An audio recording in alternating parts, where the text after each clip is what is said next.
Hey guys, welcome to my channel. My name is Colin and I'm a beginner mountain biker. This channel is all about documenting my progress as I immerse myself into this sport. Now, I grew up riding bikes as I lived out in the middle of the country in northwestern Pennsylvania. There wasn't much to do, but when I left for college, it was another 12 years before I got back on a bike. To be honest, I was a bit lazy after college and wasn't very interested in outdoor sports or any other sports for a long time. Now, that all changed last year after I saw an ad for the One Wheel and I picked one up for myself. For those of you who don't know, the One Wheel is basically an all-terrain self-balancing skateboard. It's loads of fun, and it ultimately was my gateway to the outdoors, riding trails and instilling a love for cruising through the woods. As my skills progressed on the One Wheel, I began tackling harder trails and realized there's so much more to ride. My One Wheel was just no match for all the janky rocks and roots throughout my local trails here in North Jersey. Now don't get me wrong, I absolutely love my One Wheel, and I still float around on it all the time, but mountain biking has opened up a whole new world of exploration for me. The urge to get a mountain bike and seriously learn how to ride began earlier this year, right around the time the coronavirus began emerging in the US. Mountain bike videos began creeping into my YouTube suggestions, and I was blown away at just how much fun these guys and gals were having on their bikes. The obsession began and my search for an entry-level mountain bike began.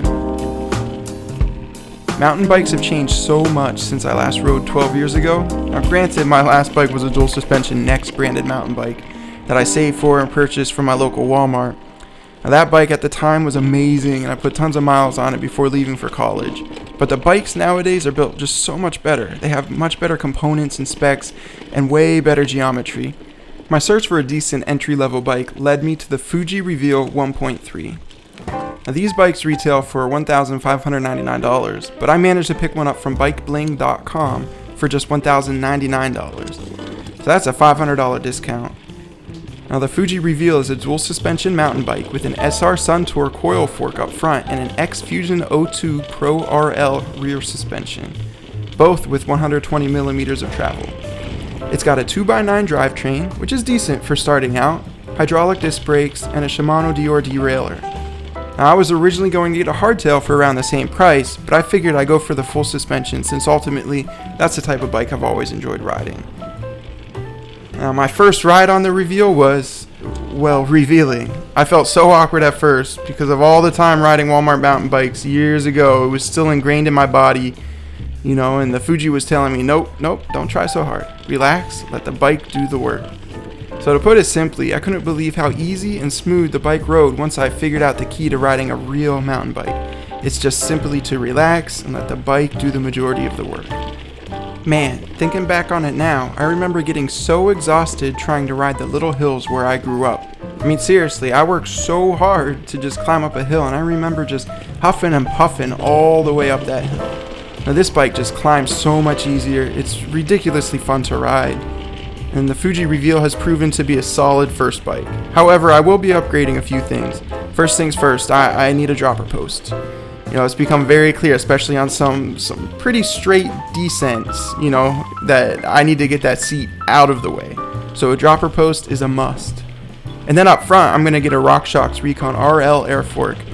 And that should smoothen out that front, because that Suntour fork, it's a good fork. It's decent, but it's pretty loud, pretty noisy on the trails. But, getting that RockShox in there, that air fork, that's going to make a world of difference. And I'm also going to convert my tires to tubeless. So this is going to take away any worries about punctures and things like that. So we'll let that sealant do its job and let those tires just perform much better. To sum it up, I've really enjoyed the first few weeks of mountain biking. I have a ton to work on. I'm terribly out of shape, but you know what? I'm addicted. So be sure to like, comment, and subscribe if you want to see my progress and this journey that I'm setting out on, learning how to ride mountain bikes and doing it to the best of my ability. And if you have any pointers to help me along the way, feel free to leave them down in a comment. Now I'm open to all suggestions and I'm ready to learn. Hey, thanks guys, and ride on, my friends.